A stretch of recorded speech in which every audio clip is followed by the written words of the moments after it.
There are 5 essential elements of any interview answer, whether you are going for a promotion board in the police or a specialist interview, or you're a potential recruit and you've got your online assessment centre coming up, or your final interview. There's 5 essential things that I've discovered over the past 28 years of coaching and supporting people to succeed in promotion boards, specialist interviews, police recruitment process. These things are essential. You've got to have them in your answer. And in this video, I'm going to share with you exactly what those 5 things are to help you be the best version of yourself when it comes to your interview. Make sure that you completely ace it. So for those of you who haven't seen any of these videos before, I'm Brendan from Bluelight. I've been doing this now for 28 years. Like I said, I joined the police in 1985. So I've been in the police sector now for 38 years. Yes, I am that old. And over that time, I've built up this huge amount of experience coaching hundreds of people for their promotion boards, specialist interviews, and thousands of you for the police recruitment process. Actually, it's got to a point now where I get recognised. You know, I'll be at a railway station and some police officer will come up to me, and it's great that this happens, just to say, hey, it's Brendan. Do you remember 5 years ago I was on one of your seminars? Most of the time I don't remember, I've got to be honest, and they don't expect me to neither, but it's just awesome to be able to catch up with previous alumni. So it's well over 16,000. Anyway, back to the 5 things. And if you'd like to find out more about those 5 things and how we expand on them, then check the links below to my courses, the webinars, the one-to-ones, all of the resources that you need that are going to get you where you want to be. So the very first one is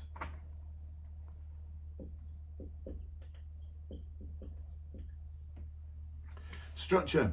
So many of you, when you are practicing with me in the one-to-ones or in the webinars, deliver an answer which is devoid of some kind of structure. And it means that you meander all over the place, and sometimes you repeat yourself or you go off at tangents. So you've got to have a structured approach. And the one I really like is called SAL-Q. I don't like STAR. I've been STAR 20 years ago and developed my own system which works better in the police sector, probably works outside the police sector as well. Actually, I know it does, because so many people have fed back to me to say it got me the job in whatever, a long list of different professions. What it stands for is situation, so it's very similar, but inside of that we talk about the impact as well on different levels. And then the next part, as opposed to task, because no one actually says this, no one actually says the task I set myself. Even in the police, people don't talk like that. I know that. If they did, people would be thinking he's some kind of strange person. So they just don't talk like that. So why talk like that in an interview? So instead we talk about what we aim to achieve. Now that's a very national decision model in terms of the language that we're using. So we talk about what we aim to achieve, and then that gives us this great opportunity to talk about the options we considered in order to achieve that aim. Does that make sense? So there's the second part. The third part is action, very similar to the STAR model, except we go into a lot more depth in that we talk about not just what we did, but the important part is how we did those things. We just don't make a lot of buzzword claims. We talk about how we did things so the interviewer can make a determination as to whether you collaborated effectively, or you were calm and professional, or you communicated in a very effective way. All of those things that people normally claim, you've got to support it with the how. So the next part is the result.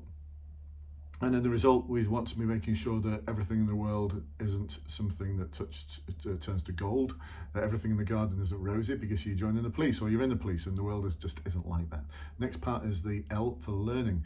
This is where we really reflect on that particular set of circumstances, some really honest reflection. And the next part is the knowledge and understanding. I've not got time on this video to talk about the knowledge and understanding part, but it really does put the icing on the cake on your answer, and it makes a huge difference. I get so much feedback from my clients to say that they got awesome feedback from the interviewers to say, I really like the way you rounded off that answer. So that's the first part, structure. Next part is detail. Now that's the bit I talked about, it's the how. You know, so many of you just don't include the detail. And I guess it's all part of the current education system, maybe, I don't know. But serving officers as well, who have had a lot of experience, just don't talk about that level of detail. And you'd think they would, wouldn't you? Because serving officers are used to dealing with evidence. and in fine detail. But for some reason, people don't explain how they did the what. And it's how they did the what that's going to score you really highly against the behaviors in the competency and values framework. Make sense? Let me know in the comments, by the way, if this is making sense to you. I'd love to hear from you. Just, I do review them. Put something in the comments. Let me know what you think, or let me know if this has worked for you. And I will reply. I'll always try my best to get back to all the replies on the YouTube comments. So the third one, and I hope I can spell it properly, is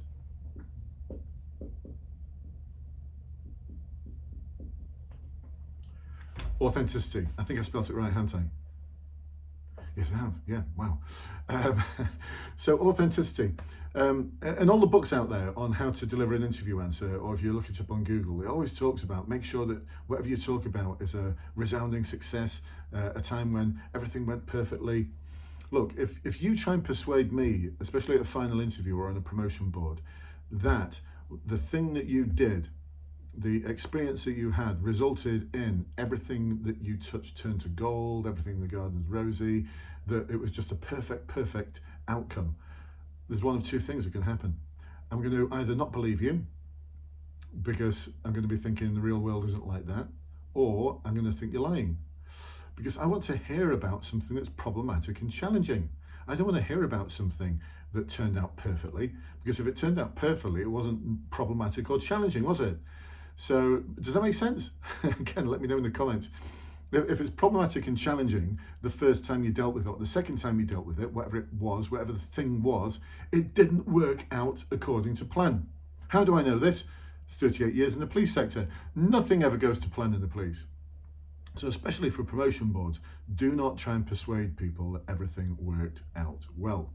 And this links in so nicely with the reflective part of the learning.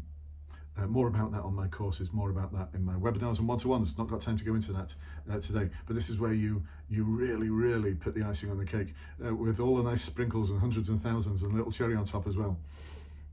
All right, number 4.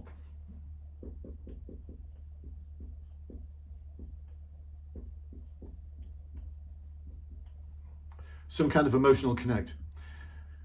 Now, especially for those of you who are in the recruit process, you might be thinking, yeah, but surely they want people who've got big, broad shoulders who can carry the weight of the world on them and aren't going to show any emotion and are going to be devoid of emotion and can deal with things in a way that demonstrates that they're completely impartial and they never have any feelings. No, that's not what they want.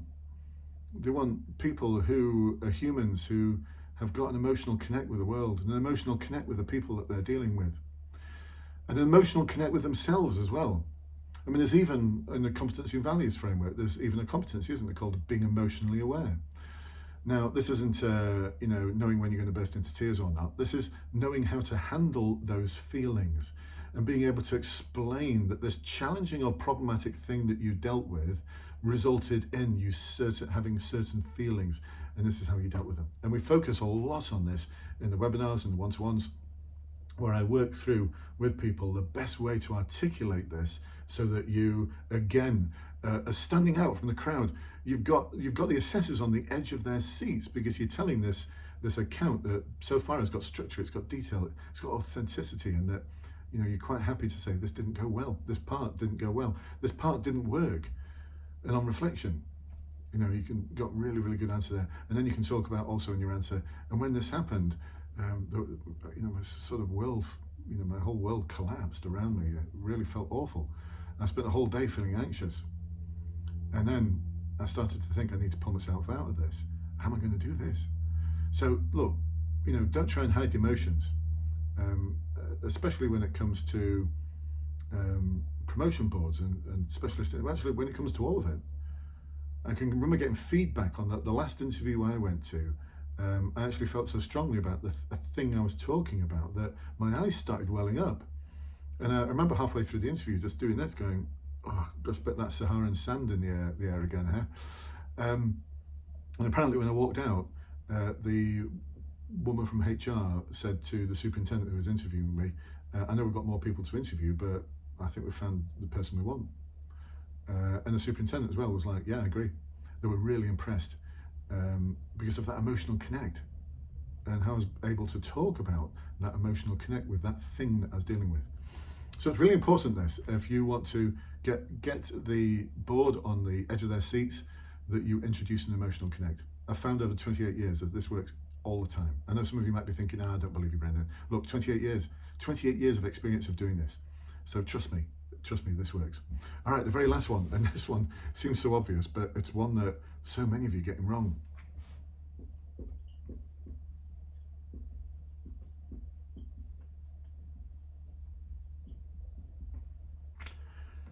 Make sure you actually answer the question. I know it seems obvious, but trust me, about 20% of the time when I do one-to-ones and webinars, I listen to the answer and think, that's a great answer to a completely different question. What you're trying to do is you're trying to get a square peg and push it into a round hole. And it's not going to work. Trust me, it's not going to work. Actually, halfway through, they might even stop you and just say, that sounds great, but it's not actually answering the question. Or they might not. They might just let you dig a big hole. And you think, wow, that's one of my best answers. And then you get the feedback and it tells you this was one of your worst answers. So, excuse me, make sure you actually answer the question. Don't answer the question you hoped you were going to be asked. Answer the question. All right? Does that make sense? Let me know, folks. Well, listen, I hope this has been useful for you. And if it has, then please do subscribe, hit that bell notification button. I'm dropping a video like this every 2 or 3 of these every week to help support you in the promotion board, specialist interviews, and the police recruitment process. Check the links below to all of the courses. And if within 24 hours, having purchased one of them, you think this isn't for me, just let me know. I'll give you a refund. I do not want unhappy customers. I've got really happy ones. Just check the Trustpilot reviews. They are off the scale. And thank you to everyone who's given me Trustpilot reviews. I know you've taken a lot of care in crafting them. I really, really do appreciate hearing from you about your success. It sort of drives me, keeps me going. Listen, I look forward to seeing you soon, folks, and I'll see you in the next one. Bye-bye for now.